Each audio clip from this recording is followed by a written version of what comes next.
Welcome to Early School Success, strategies for donors to support young children in recovering learning and accelerating gains.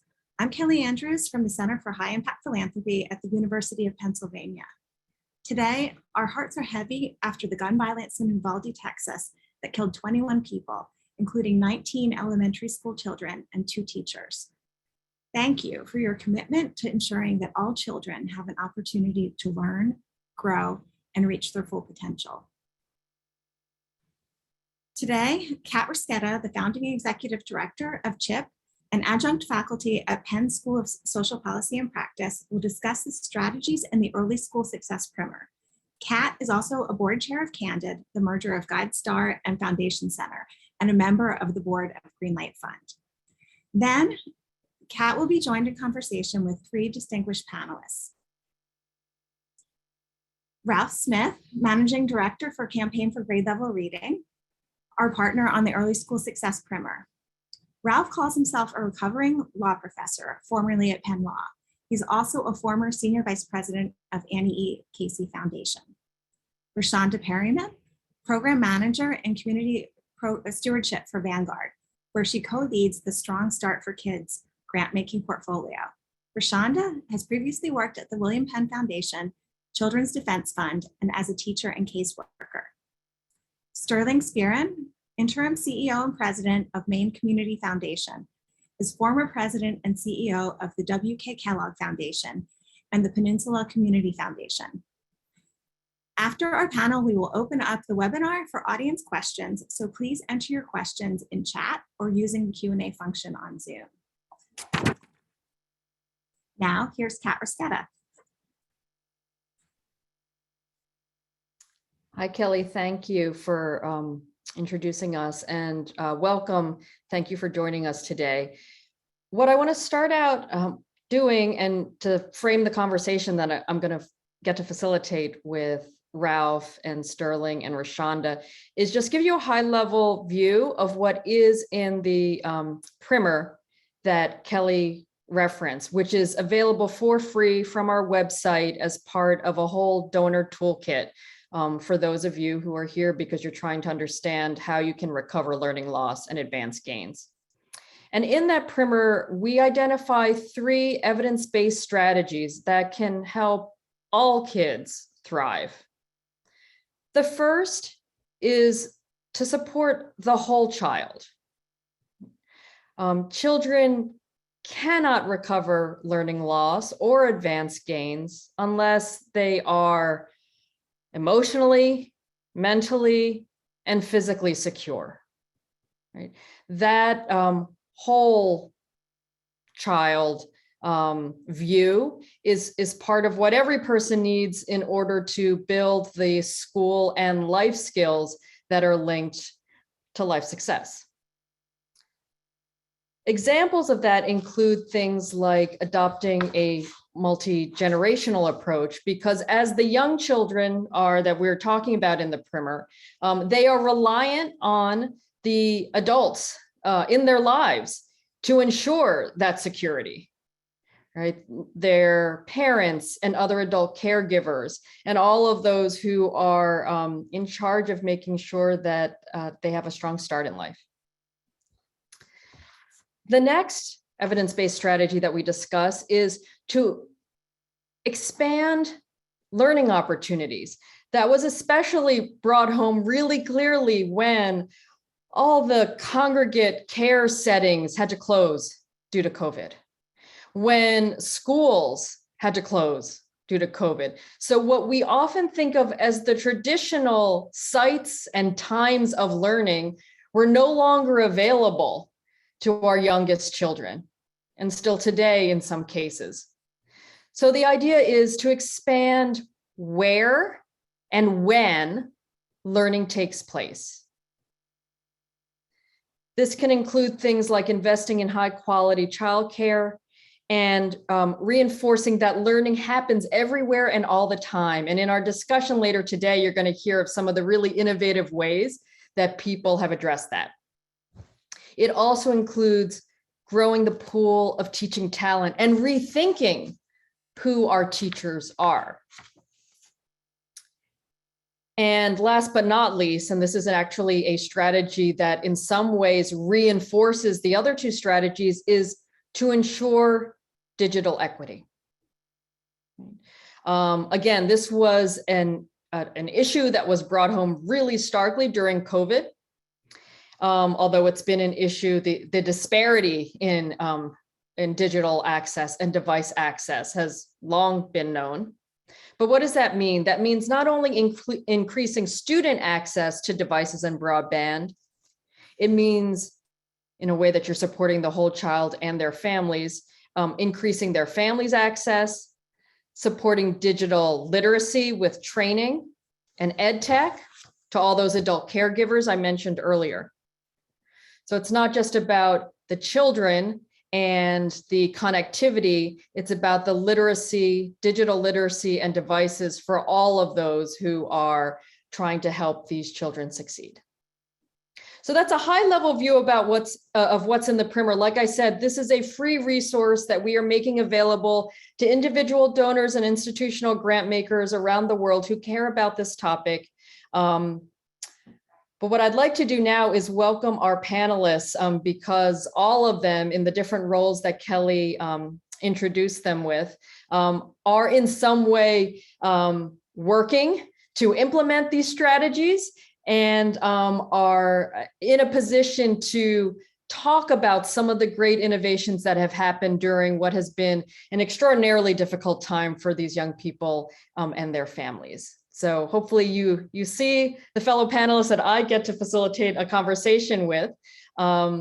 Ralph, Rashanda, Sterling, welcome, and thanks for joining us. I'm going to start with Ralph, and actually, though I get the privilege of starting the conversation, I want to make sure all of you know that we would love you to join in this conversation. So even though it is set up as a webinar, just because of the numbers, there is at the bottom of your screen on Zoom a Q&A function. I will be looking at that throughout the webinar. When I see a question that comes up that I feel like is really relevant to where the discussion is, I will grab it and pose it. But I will also make sure that towards the end of our time together, there is an open Q&A session for anything that you'd like to discuss that hasn't yet come up. But let's get started. So my first question is to Ralph. And Ralph, I know, because we've been colleagues now for a while, that your focus on early learning and early school success has it's been your work for decades, as Kelly said, first at the Annie Casey Foundation and now as leading the campaign for grade level reading. So given that perspective, tell us some of what you've seen and maybe what has changed. Well, Kat, let me begin by acknowledging you and your colleagues at the Center for High Impact Philanthropy. Miriam, who leads our philanthropy work at, that's Miriam Shark, at the Campaign for Grade Level Reading, can hardly stop talking about the relationship we've developed, especially over the past year or so, around this particular project. And we're really pleased to have an opportunity to get this donor toolkit into the hands of our community foundation colleagues, our United Way colleagues, our colleagues in family foundations, and those philanthropy-minded families and individuals who support campaigns in 350 communities across the country. We're excited about that. We've appreciated the relationship and the work, and we want to begin by just thanking you for getting the product. Thank you so much. Now, with respect to your question, let me offer this observation. As we approach this phase, and I would love to say the end of the pandemic or the post-pandemic period, we find many more children stranded on the wrong side of an even larger opportunity and achievement gap. That means that a crisis is rapidly metastasizing into a catastrophe.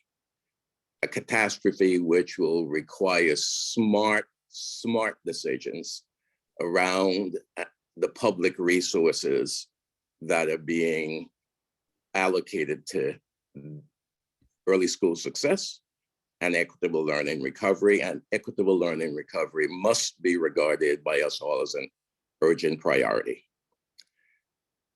But these smart decisions and by public sector decision makers really can be augmented and supported and supplemented with private resources and private decisions, building on what we see as some opportunities presented by bright spots and silver linings. And that may seem overly optimistic, but let me cite three possibilities. You mentioned one, that millions of children who had no access to any education at all when schools closed and went online helped to crystallize the digital divide challenge that we have been concerned about for decades. And today, assuring digital equity has become not only a topic of a conversation on the policy screen, but it has become a national priority. And there are lots of opportunities for private investment. Secondly, as we realize that providing laptops and hotspots had to come only after we provided meals for students, many of us were now willing to acknowledge that we have multiple expectations of what we call schools. And some of those expectations are different from, conflict with, and maybe have priority over at any moment teaching and learning. And that suggests that we ought to rethink what we expect of school and include teaching and learning as a much broader responsibility. And your point about learning happens everywhere is one that the campaign has embraced completely. And the third area for some private investment is the area of parents. This exodus, this reverse exodus back to homes and families and parents has underscored the need to move from what we have been seeing as an evolving, sometimes reluctantly, sometimes well, family engagement effort to more robust strategies to equip and support parents to become and be effective in their role as essential partners in good things happening for their kids, academic, socially, and otherwise. So let me put those three on the table and really yield the time back to you and my colleagues, because I really want to hear your questions and their answers as well. All right, excellent. Thanks for starting us off. So urgency of addressing digital equity, rethinking the multitasking institution that we've relied on schools to be. And then the third, parents as partners. Okay, great frame to start. I'm going to turn it to Sterling now. So supporting the whole child, as Ralph already alluded to, means supporting their parents, their families. Can you talk about what does that look like? Thank you, Kat. And it's just great to be here with Ralph and Rashanda and Kelly and you today. As you set it up in the beginning, the whole child means the whole family. And that does mean not just two generation, but multi-generational strategies in the home. Ralph put a good light on the school. And of course, the home is such an essential player in this pursuit of whole child development. We've come to understand the social determinants of health recently, and that the healthcare system is a part of that, but it's not the only part of that. And I think we should also think about the social determinants of education, because what happens in the home and with the family influences powerfully a child's arc of success, before school, during school.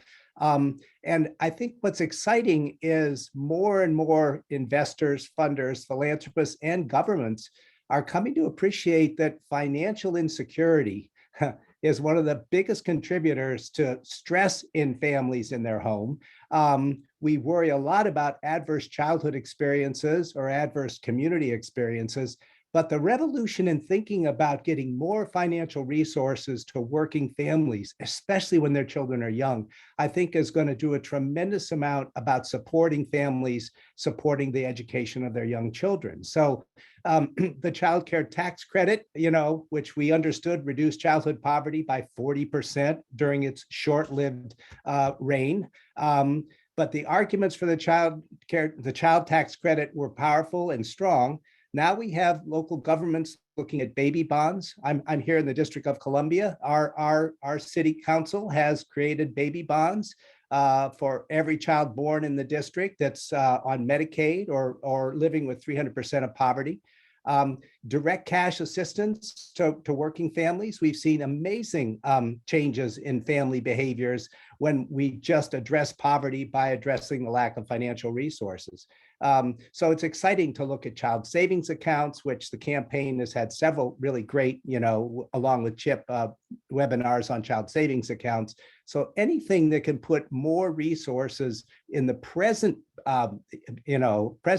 pocketbooks of our families, but also a future orientation for a more positive future. So those are some of the things that are happening, all impact early school and early childhood success, but may be coming from funders that are focusing on poverty as their starting point rather than education.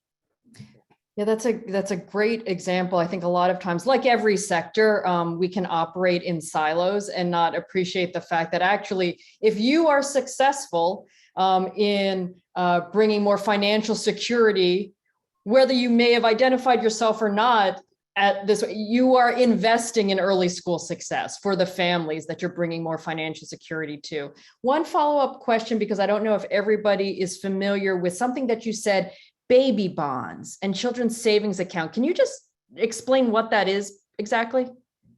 Well, the children's savings accounts were essentially 529 college accounts for all kids, especially those kids whose parents cannot afford to save in a robust manner that maybe a middle-class parent can.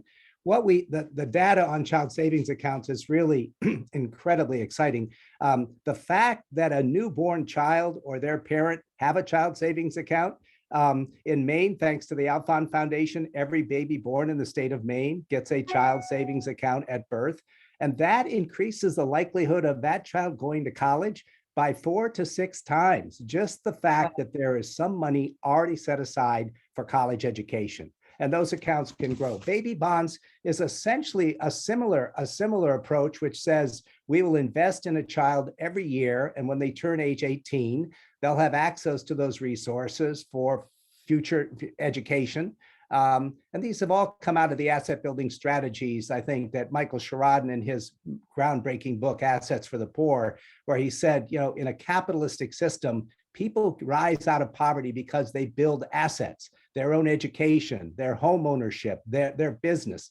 And that's the strategies, I think, that are really taking hold now in baby bonds and child savings accounts.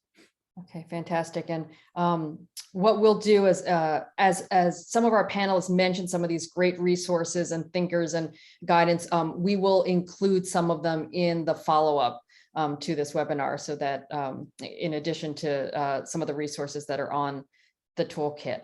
I want to turn now to Rashanda, because one of the evidence-based strategies for funders is expanding learning. Where it happens, when it happens, how it happens. What does that mean for you? Thank you, Kat. And I'm just excited to be here, and to Sterling and Ralph. It is a pleasure to hear you all talk about the work that you all have, I know, have been so invested in as a funder. First, I have to say that so I've been in the funding space for 9 years now, and all of it has been based on sort of my roots as a pre-K teacher and watching children learn and how they learn. And the science tells us this, but I got to see with my own eyes that children sort of learn across their domains of development, right? So at the same time that they're learning to walk, they're learning to their brains are processing and building. They're learning to connect with one another and raise their hand in order to talk to their teacher and line up in a line. So all of that, those domains are just activated constantly at the same time. So when I think about expanding learning opportunities for young children, I can't help but think about how we might do that in ways that are different. And the fact that as funders, we are in these really unique positions to meet needs in very different ways. So I really challenge myself to think about how I might operationalize joy as a means to building social and emotional learning for young children in this moment, given all that's happening, right? Like coming out of the pandemic, these days of sort of racial reckoning that's new for children, and certainly everything that we know about gun violence and how it's showing up for young children. All those things are sort of operating within this ecosystem for young children at the same time. So I've really been thinking about, like, what does joy mean and how does it connect to learning? And it's interesting, what I found based on what I already really knew is that particularly for young children, things like play, which I would consider as the vessel for joy, for lack of a better term, play is actually not a nice to have. It is a necessity. I mean, have you ever actually watched, or even if you remember, children deeply engaged in play? And all of the negotiating, the thinking, the planning, the processing, all of that's happening, all that's cognitive. And then think about the physical aspects of what's happening in that moment. If you're running out on a playground, you're using all of those things. We want children to be active and up and using those gross motor and those fine motor.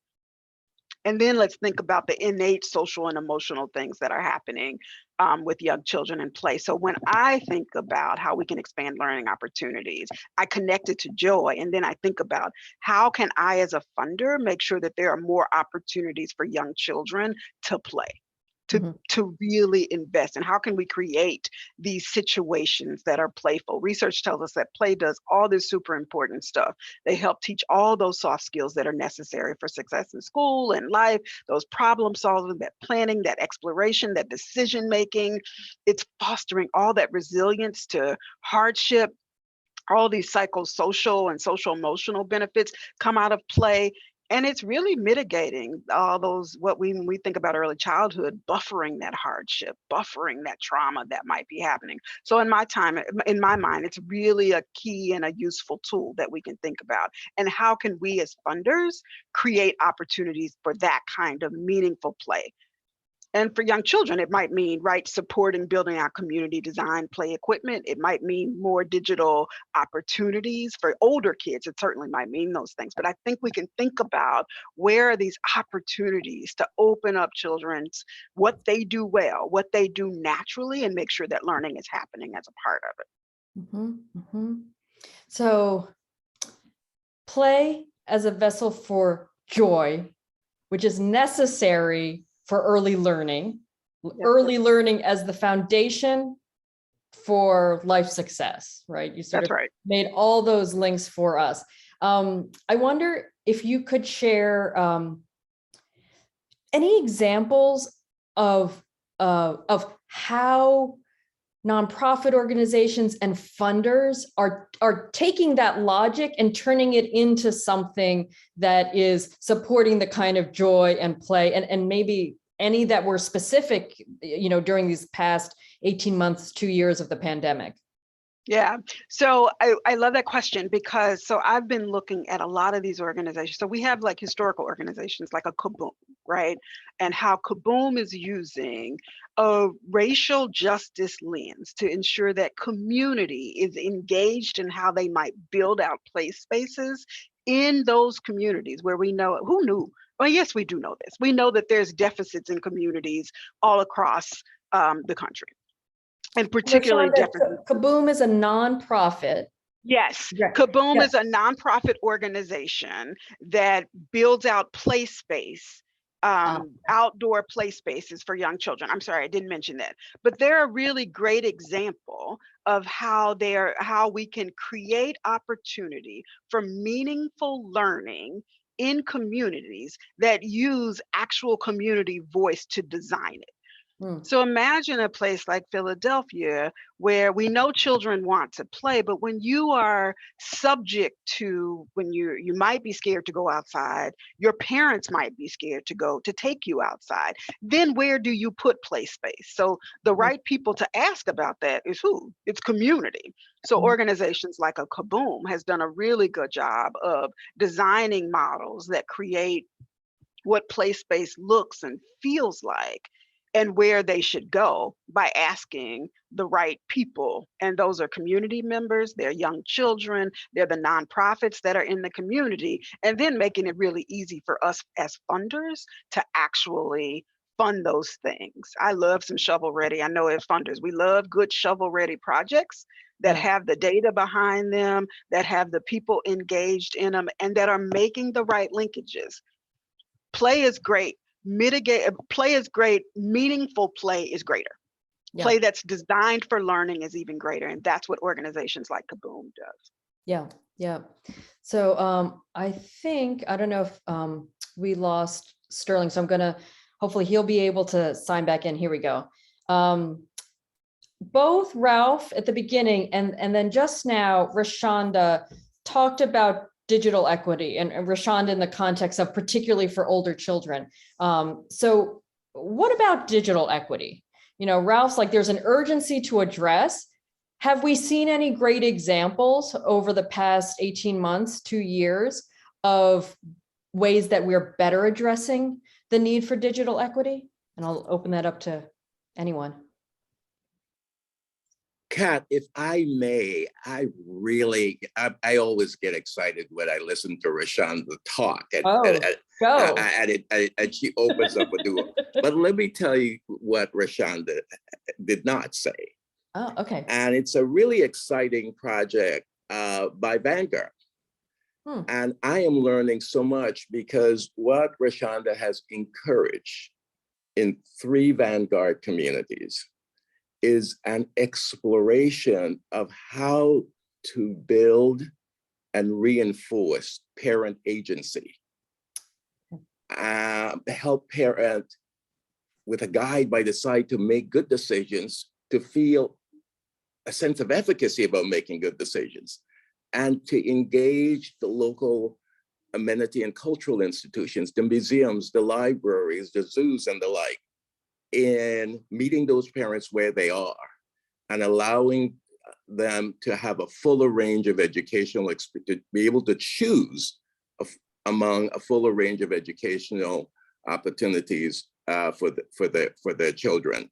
And that I am learning is a powerful and underinvested strategy. And I know Rashanda's and Vanguard are doing it as a pilot, but what we are seeing so far in that pilot is exciting and is opening up some new doors. And so this energy that Rashanda brings to playful learning and the like, I think is also going to be some energy that we're going to see her bring it to this area of agency in the months and years to come, because the work is really informative and insightful. So Rashanda, keep going. This is really, really, really good stuff. I look forward to hearing more about it. Thank you, Ralph. Thank you. You've been such a great partner with that. And I think it's all connected, right? We can't underline enough that these joyful experiences that children have, they mitigate and they buffer the trauma that so many young children who are living in marginalized, stressful communities. That parent connection, that parent agency, taking your child to a baseball game or the local park, the local museum. We have research and science that tells us that that connection is the mitigating factor between being able to engage in that classroom later on and not being able to. And I think as funders, we have this opportunity to look at all of this ecosystem that isn't that direct learning, but it's all of the pieces that surround that learning. And one of it is this parent agency, these joyful experiences. So thank you, Ralph. You all are doing a super job on it. And it's exciting to see that work really open up. You know, it's interesting as both of you are talking, and I'm glad you introduced this, Ralph, because I feel like it speaks to two things you said early on, right? Which is you complimented Rashanda, her colleagues at Vanguard, for working with parents as partners, and then working with all these community institutions, which is sort of thinking of learning happening outside of the school, which it necessarily does, whether or not we designed it that way in our heads or not. The other thing, though, that Rashanda, you just said is, I almost feel like we should be, you emphasize connections. And, you know, a term that some of our colleagues use is relational health, right? So you have emotional health, mental health, physical health, and this notion of relational health, meaning that you have those positive relationships with others. And, you know, bad stuff is happening, as we know all too well. But when you have those, when you have high relational health, that, as you said, is a buffer. It's almost protective, right? You can't prevent everything, but it can help protect against some of the bad things that we know too many families have been experiencing. So thank you for that. I want to get back to my question, just because I want to understand the relationship between, we've got the connection between people, and then we've got these devices and technology, which I think were supposed to help with that connection, but some people had more or less, and some families had more or less access to that. So yeah, maybe in the context of the conversation Ralph just started, can you speak to what you're seeing, what you're hoping for, what you wish would happen to advance digital equity?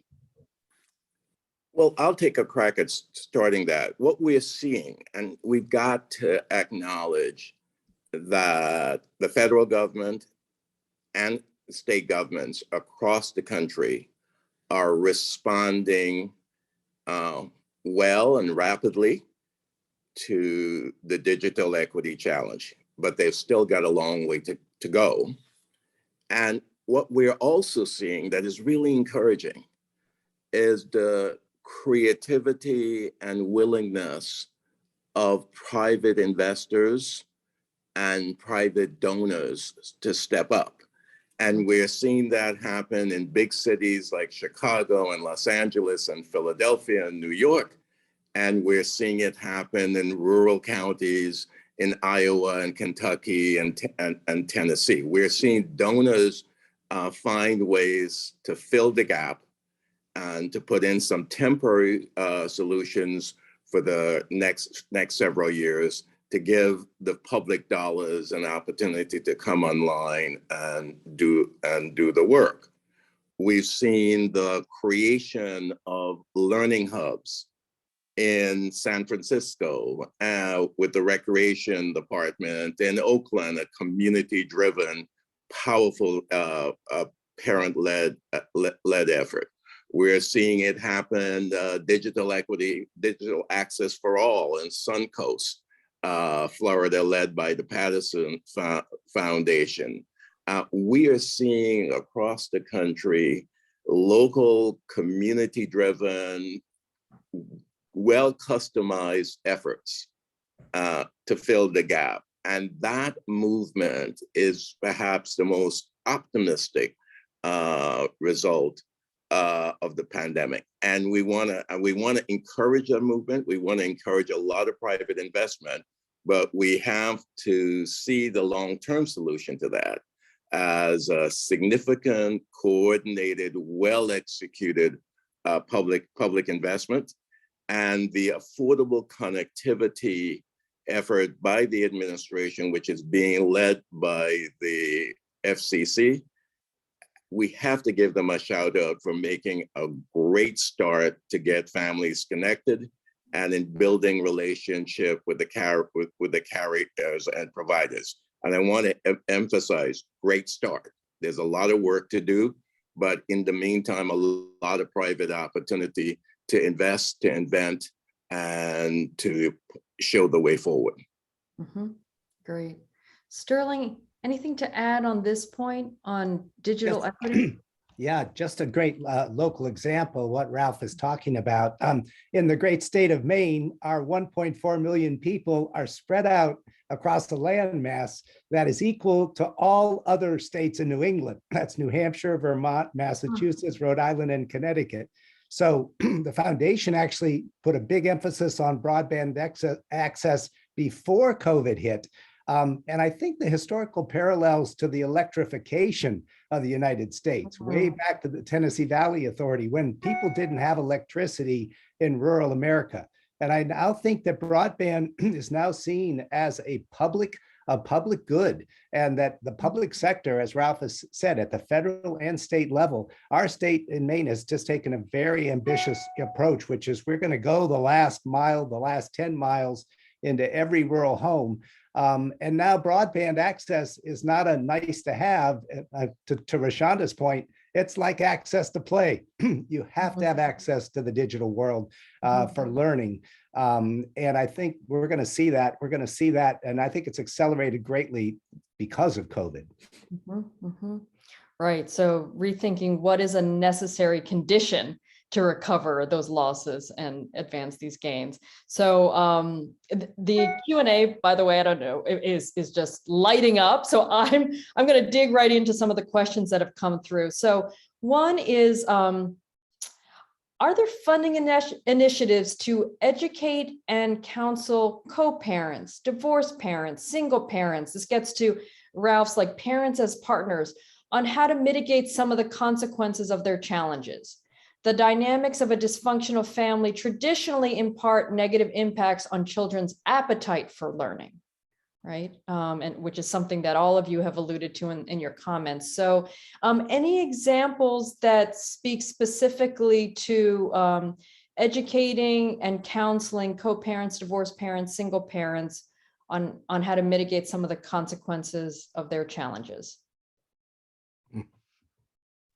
So I don't know any specific examples that call out those buckets, but I would just highlight for funders around home visiting programs. We have so much data now around those early childhood, to your point, around early relational health. And some of these great home visiting programs like Parent Child Plus, Nurse Family Partnerships, Parents as Teachers, they really are going into homes and working directly with families around some of the embedded issues that come up as a result of co-parenting. They are agnostic about which parent that might be, right? And what that situation looks like. So in some of the scenarios, you see parenting happening where the in-home parent is there and the other parent is coming into the home for the learning. And those practitioners who are going into that home really are encouraging, right? Like, how can we work together as parents?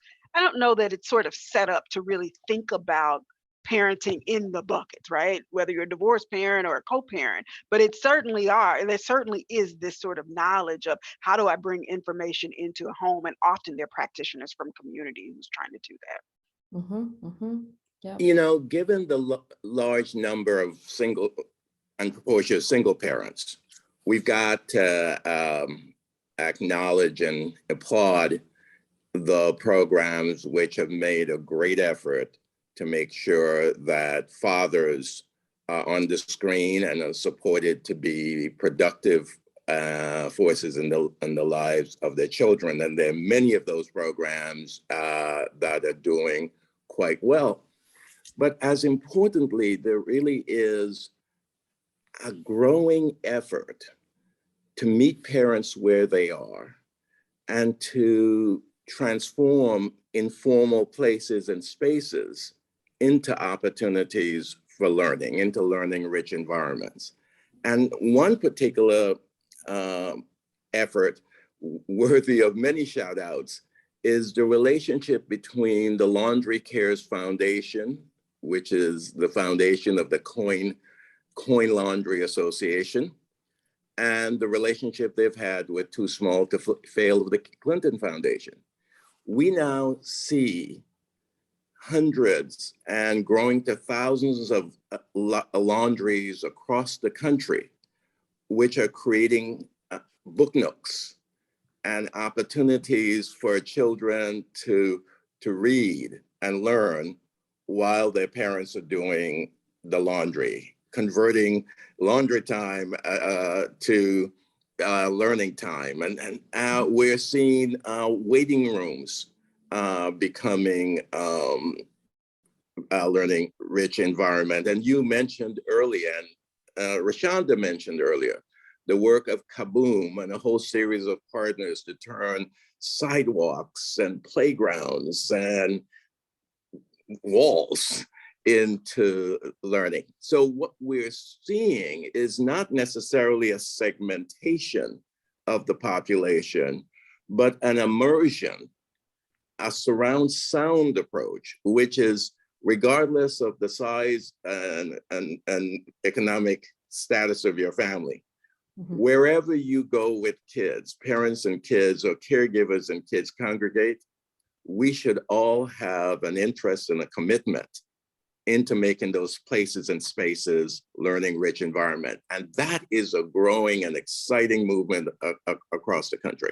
Mm-hmm. That's the Laundry Care Association, just such a great and concrete example of learning happens everywhere all the time, if you think of it that way. I actually want to pick up on something that you said about these reading nooks, because I know in our prep session, Sterling, you talked about one of these bright spots that you've been involved in related to reading and giving kids access to books that actually, if I remember, predated COVID, the summer reading adventure, but actually COVID just reinforced how important that program was. So could you talk a little bit about that?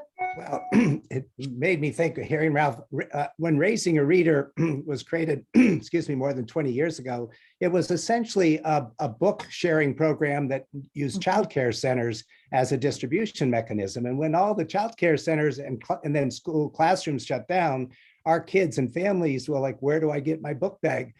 How do I swap it?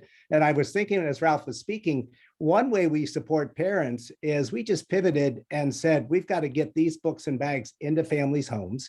And when that child may go between families, other caregivers, they might get different food at another parent's house. They might have different clothes.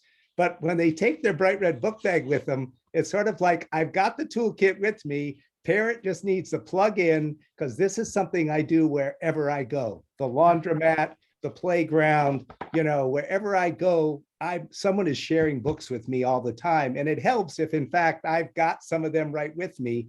And so Raising a Reader just kept saying, how do we get resources to families through the Super Summer Learning Adventure and the Family Shared Reading Program, and just to make it easy for parents to don't I've got to get to the library to get a book. Oh, I don't have time, we've got to help our parents have the tools and resources, because they want to do the right thing. And it just helps to reinforce that. And I love the laundromat's approach and the pediatrician's waiting room with Reach Out and Read. And the reinforcement our families get about shared reading experiences all the time is just so fundamental. Terrific. So we have a question from our colleague Rachel Lippman, and directed to Rashanda, but others can weigh in.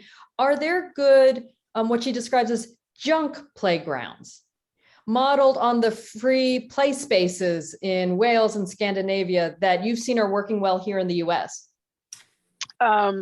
I have not seen that. I actually watched some random documentary, so I know exactly what you are talking about. But I have not seen that model here. What I have seen is a move away from bright plastic, colored playgrounds to more nature-based, what children might see in their everyday environment, opportunities to play. So that feels a little bit different from what I saw in the documentary around the junk playgrounds, but it certainly is this push toward what will children see in their environment and how do they play there. So you might see playgrounds with non-traditional things, gardens there, right? That any child who comes along might be able to dig in the dirt a little bit.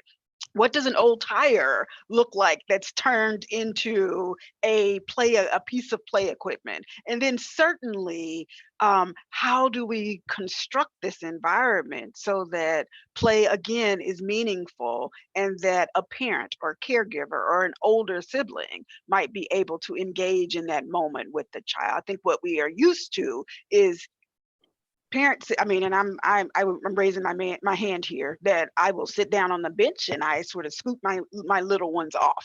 But what we're seeing in this new environment of play is that what does it feel like for a parent to be able to engage actively and intentionally? And what does it look like for that playground to be built around that engagement? Mhm. And I think there's some great, the fundamental power of a sandbox, right? Where a child makes things. Our sandboxes were empty here in our local playground in Washington, D.C. And the parents were like, what are we going to do? The city was very ambivalent about sand. It never stayed in the sandbox. It always migrated. So it took 24 hours to crowdfund among all the parents a load of sand delivered to the, completely funded by the parents. And I dumped a bag just the other day. It was extra from a garden project. And I just saw those kids with that sand. It's not expensive. It's not complicated, but it's endlessly creative for little ones, right? And parents love sandboxes because they occupy kids. Yeah. And I will admit that despite all the fact that I have now learned what streaming means, I missed that document. It's hard to believe I missed anything. But I did not miss the work of Math Talk. And Math Talk it's got this high touch and high tech approach. And they're doing wonderful things with technology tools. But they also doing basic things with the sidewalk in front of your home, or the sidewalk a block down the street. Yep. And, it may be we could call that a junk playground, but when you see kids actually getting into math concepts simply by going out to the sidewalk, there is something terribly exciting and promising about that. You don't need a big facility. We can really take the most ordinary space and make it education and learning rich space. And I've got to thank Math Talk for giving me a whole new appreciation for what could happen in the sidewalk. Yeah, and I think that gets to Ralph. I think that gets to digital equity a little bit. Some of that great work they're doing with virtual reality and a parent being able to use their cell phone, right? Something that I think the data would show most people have, being able to use that to create space and sort of these math problems and, games, right, to your point, right outside of your own home, I think to me gets to a little bit of the digital equity and how do we make sure that everybody can access some of that sort of rich learning and play that we see in other areas. I didn't know this before digging into this, but just like food deserts, we also have play deserts. We have these places across, in most of our marginalized communities where there aren't safe, free, inviting places for kids to play. And I agree with you, Ralph. Things like Math Talk really have created that wherever you are. So we have a question from our colleague Jenny Bagoni. Much of what we are thinking about in Philadelphia is about how to connect the students who are falling further behind to additional and intentional reading instruction. So many strategies we are learning about to mitigate this learning loss in K through 3. We'll ask more of our teachers in schools, extended school days, extended school years, skilled tutoring embedded in out of school time. What are you learning about how to take care of our fragile teaching workforce as we ask them to learn even more? And have you seen impactful models for expanding tutoring at scale, given that we have no time to pilot and test models right now? Right, so this gets into one way to expand learning is to expand the workforce of folks who are dedicated to teaching. Any examples or comments on Jenny's question?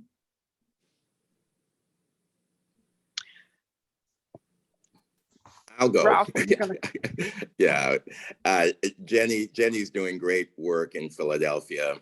And going to the second question first, we have increasing evidence that high dosage, high impact tutoring works, and high dosage, high impact tutoring involves and includes the relational element. It's not a hit and miss. And there's fairly good evidence that it works. And the late Bob Slavin really pushed that at the very outset of the pandemic. And we're seeing substantial commitments to it from the states. What the point about our teachers is worth acknowledging. You know, teachers deserve enormous amount of grace because not many professions have had to reinvent itself in plain view, where all of the mistakes were observable by everyone. And we saw the teaching profession and individual teachers do that with courage and tenacity. And while it wasn't always done well, the spirit and kindness and effort and success really are deserving of our appreciation. And we also have to acknowledge that the continuing pressure has led to pressures on the profession itself and to the teacher shortage. And we're going to have to find creative ways to address that. And I know there are some programs in Rhode Island and Delaware and some of the smaller states that seem to be making a difference. But I don't know of any large programs that are making a difference in the shortage.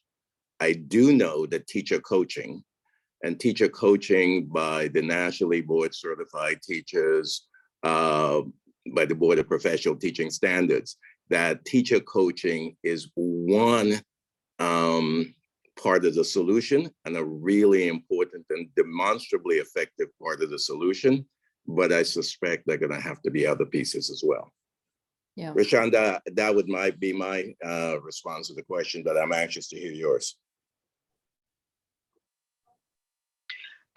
Sterling, I saw you jumped off of mute, so I can cede for you. Well, I want to share something about a program here in Washington, D.C. called Kindred. I got on the board of Kindred and I'm a supporter. Kindred goes into our public schools and supports teachers by building a sense of community among parents. Which is not something teachers have a lot of time for. They might have teacher conferences with one-on-one with parents, but Kindred has been able to build a sense of community among parents across race and across class, where the parents come to understand that success of all their children is essential, not just their own child. And the teachers say it is profoundly changing the culture of our elementary schools, because suddenly the parents have connections to one another and are not just there to talk with the teacher and go home. So supporting parents, not only in the home, but as a community of parents who suddenly realize, I want my child to go to a public school. I want them to have diverse classmates. But how do you build community in a situation like that? And Kindred has really been embraced, and more DC schools want Kindred in their school because of the change in parent culture it's creating.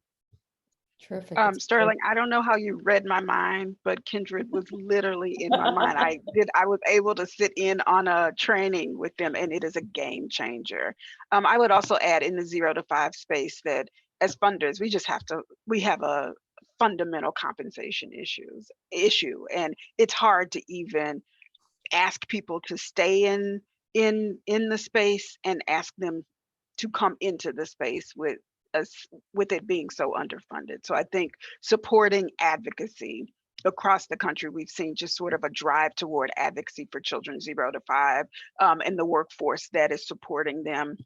We've also seen this example, DC just sort of has a really good example of putting dollars right into the hands of teachers. And right now it looks like a $10,000 bonus for all of the childcare. I think it's 3s and 4s. I'm not sure exactly who it is, but $10,000 bonus that ultimately would become a part of their compensation package to increase that. The other thing I would say is that as a part of grant making that I'm doing right now here at Vanguard, we are just including any of the training and coaching dollars come with like teacher support dollars. Not that's associated with the training and coaching, but as the programs are coming to our table, we're saying, how also might you support your teachers? Ask them directly. If they need a $50 Target card just to feel better about getting up in the morning, whatever, but here's a pot of dollars that you can pull from just for those teachers to just give them a little support. So I think as funders, again, those are the kinds of things we can do just to support the workforce. Terrific. Well, as I suspected, this conversation has gone fast. We are almost at time. I want to give each of you the final comment before we sign off, and we ask people if they could just give our team a little feedback and answer a very brief survey that's going to come at the close of this webinar. But given the topic, how can philanthropic funders recover gains and advance learning? Final messages for people who have joined us. And why don't I start with Ralph?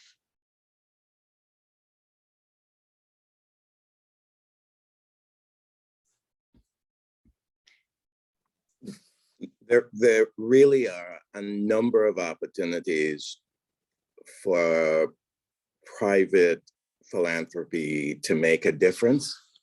And in many respects, they start with this notion of the whole child and paying attention to the family and the parents, whether it is through finding ways to reduce the economic and therefore psychological stress and allow that parent to do a better job, or augmenting the digital devices and digital access with the skills and support that parents and caregivers and teachers and students may need to be able to make maximum use of those devices, or in supporting the burgeoning movement for learning happens everywhere. Those are 3 really concrete things that if private donors pay attention, we can make a big, big difference. Terrific. Sterling? So many threads to pick up on. As people are looking at the issues of economic justice and closing the racial wealth gap, I want to come back to arts funders because Rashanda opened up this wonderful idea. I had a young modern dancer come to me at the Peninsula Community Foundation years ago, wanting a modest grant so she could be in 2nd grade classrooms teaching young students modern dance. She said, I'm in 4 classrooms right now, Sterling. If I had a $20,000 grant, I could get all my fellow modern dance teachers in every 2nd grade classroom in San Mateo. I said, how did you get into the classrooms? She said, I asked the 2nd grade teachers, whatever they were teaching, whether it was the solar system, the human biology, prepositions, I could have the children dance those concepts kinesthetically, especially English language learners. And the teachers love it. Today, there's an annual dance festival where every classroom comes to the community college and performs their favorite dance. Now, that might have looked like an arts grant, but that was a play grant. That was a learning grant. That everything that Rashanda described in the beginning, that just brought it to life. And it's kind of fun when you're at the community level. You don't know what topic is going to come up, but to my sense, it all contributes to family and early childhood success. Great. Fantastic example. Rashanda? last word? I love that. Yeah, I love that so much, Sterling and Ralph. I think I would just say that we know what the research says about how children learn, and we know that we have to support teachers. We have to support that classroom. And it's not a but, it's an and. We also, as funders, can lean into our agency to fund in different ways, in non-traditional ways for children to learn. Fantastic. Well, Rashanda, Ralph, Sterling, thank you for a fantastic conversation. And all of you, thank you for joining us and for your commitment to helping children. Please let us know whether or not you found this valuable. You will get access to all the free resources that were referenced today. Thanks and have a good day. Thank you, Kat. Bye. Thank you. Thank you.